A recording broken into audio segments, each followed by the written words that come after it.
Chapter 8 Sisters Have Secrets. It had been many years since Nanny had visited the fairylands. She never thought she would return after she had helped her sister rebuild it, but now her life had traveled full circle, coming back to this place after Maleficent's death.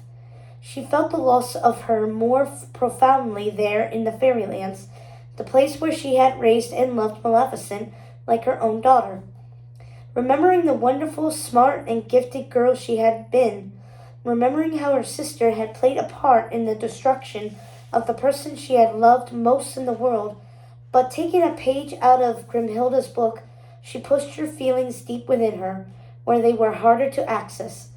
After all, her sister had suffered for her part in Maleficent's death, and she had been admonished by Oberon. Nanny and the fairy godmother had forged a tentative bond, one Nanny was afraid of breaking. So she pushed down her feelings.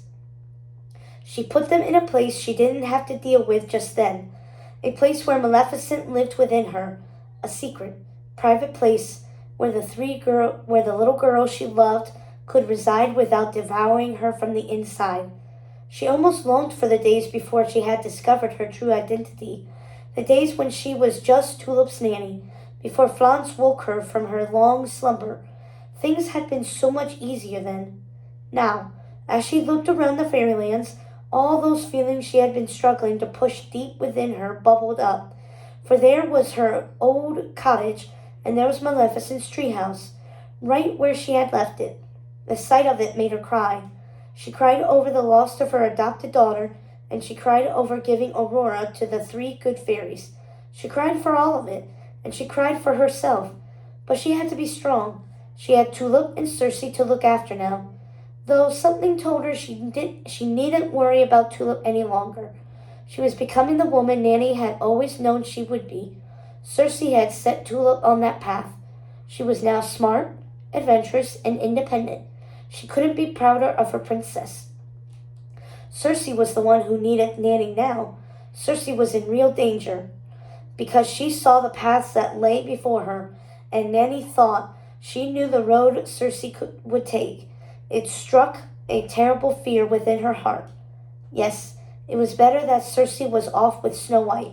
Better that she wasn't here while the fairies decided her mother's fate. She didn't think Circe could take hearing one more horrible story about them, or some wretched thing they had done in the name of protecting her. She knew the fairies would come to the same conclusions as Circe. The sisters should never be set free. Nanny knew Circe would never be able to thrive in the shadow of her mother's. She would never be able to reach her full potential if she had to keep cleaning up after the maelstrom of her mother's destructive forces. She would spend the rest of her life making amends for her mother's foul deeds if they were unleashed on the many kingdoms. The thought was unfathomable. As Nanny opened her old cottage door, it was like being punched in the chest. The pain of being back there was so alive within her. It felt as though this was the place she kept all her secrets, all her pain, all her suffering. It wasn't within her at all. It was here in this cottage. She knew she couldn't stay, not so close to Maleficent's treehouse, not in the kitchen where she'd fretted over Maleficent's fairy exams, not in the place she'd spent the most beautiful and painful days of her life. Sister, I knew it was a mistake to bring you back here. I could see it on your face. Nanny had almost forgotten her sister was by her side. You were right, my dear sister. Can I stay with you after all? The fairy godmother nodded. Of course you can. As she closed the door to her old cottage, and the two fairies made their way to the fairy godmother's home, Nanny tried to leave her pain behind. That was where she had been stuffing all her pain, not deep within herself as she had imagined. There wasn't room for much else with Maleficent residing there, so her pain lived in her old cottage, and that was where it would stay until she was ready to revisit it. The farther down the path she got, the less severe her suffering was, until she felt it only in the distant, familiar way she had grown to live with. This she could manage.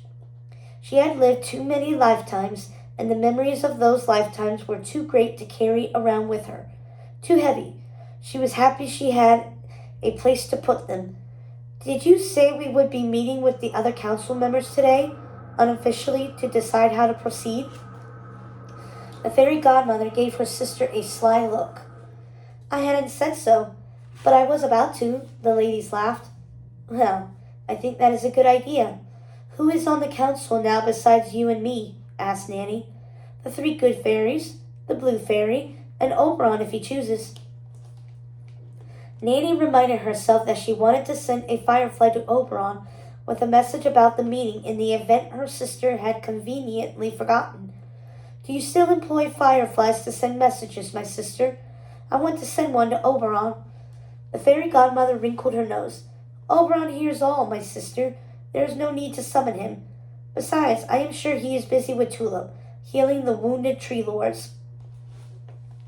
Nanny shrugged her sister off. Well, I want to send them a letter nonetheless, and I'd like to know how Tulip is doing.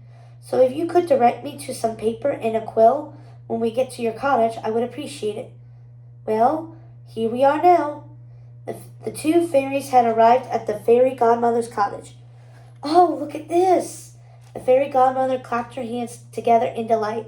Isn't it lovely? The good fairies had apparently been very busy while awaiting their arrival.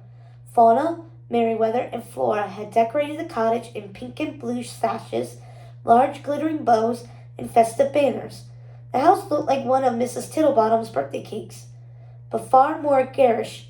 Nanny had forgotten her sister lived in such an idyllic cottage, with its perfect white picket fence and trestles covered in frosting pink flowers.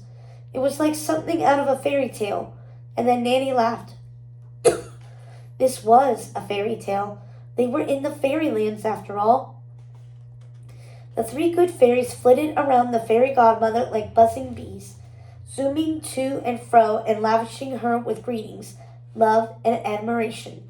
And then came to a litany of rapid-fire questions that made Nanny's head spin, each of the fairies talking over the others. So what is this I hear? Have the odd sisters really brought Maleficent back to life? Do you think she will be in her dragon form? You don't think she can bring back Ursula, do you? The questions went on unceasingly until Nanny loudly cleared her throat. Fairies, fairies, please, the fairy godmother said. I would like to get my sister inside and settled. We could discuss all of this at the council meeting later this afternoon. The three good fairies blushed. They had forgotten to greet Nanny. Yes, of course, we're so sorry, said the three fairies. We will get everything ready for our meeting while you settle in. And they flitted away before Nanny could say hello or goodbye. She laughed, remembering why she hated the fairylands. How frivolous and silly fairies were. Even though she was one herself, it was why she had decided not to wear her wings and to identify as a witch. As if she could hear Nanny's thoughts, the fairy godmother said, You realize you will have to wear your wings for the meeting, my sister. Though Nanny's sister didn't share her gift of mind reading, she could often read Nanny's expressions and guess what she might have been thinking. Nanny frowned. What about Circe? If she takes your offer, will you fashion her a pair of wings and make her wear them? She is a true witch and has no fairy blood within her. Yet you have offered her an honorary wish-granting fairy position. Nanny's sister stamped her foot in frustration. But you are a fairy, and you should be proud. Nanny didn't want to argue with her. She had to remember her sister had taken on the responsibility of ruling the fairylands for many years, and she really was doing the best job she knew how to do, without Nanny's help or Oberon's. And now Nanny and Oberon were back, telling the fairy godmother she'd been doing everything wrong when she had just been doing it the way she'd learned and the way she thought was right. Nanny saw that clearly for the first time and decided she would help her sister make changes in stages. Otherwise, it would turn the fairylands upside down. Nanny intended to change everything. She would just have to see what the other fairies had to say. She knew the three good fairies would take the fairy godmother's side, but she was almost sure the blue fairy would agree with her. And Oberon, well, He always chose what was right. The more Nanny had thought about it, the more she had come to believe it was the fairy's duty to take care of all those in need, not just the princesses. And that would surely come out at the odd sisters' trial. If Grimhilda and Ursula had had fairies to intervene on their behalf, perhaps the odd sisters wouldn't have destroyed them with their foul, meddling magic. Nanny knew that wouldn't make sense to someone like the fairy godmother, someone sworn by oath to protect the innocent, whether that be a princess in need or a little boy brought to life by the wish of a doll maker. And that meant bringing more fairies into the council and witches, like Circe, to change the ways fairies have been doing their magic for centuries. Their first change would be Nanny, taking the fairy godmother's place as the head of the fairylands. But that, too, would have to happen slowly for fear of hurting her sister. Nanny just had to go about all this as gently as she could. Yes, sister, I will wear my wings if that will make you happy. Should we make our way to meet with the other fairies? Are they waiting for us? The fairy godmother smiled. Yes, I hoped we would have time for you to get more settled in, but I do think we should start making our way to Oberon's fountain fairly soon. Nanny took her things to the guest room and sat on the end of the bed for a moment, gathering her thoughts and her courage to make her fairy wings visible. She was in the fairylands after all, and perhaps in making these changes she would finally feel proud to be a fairy. Sister, come quick! It was the fairy godmother. She was screeching from the front room. Nanny ran in. What is it? She asked, looking at the assembled fairies, all crammed into her sister's cottage, and all in a state of panic. What's happened? The three good fairies and the fairy godmother were too upset to speak. It was the blue fairy, the ethereal creature of light, who spoke. Fairy godmother just got a crow from Oberon. It's the odd sisters. They've somehow managed to escape the land of dreams. They've awoken and left Morningstar.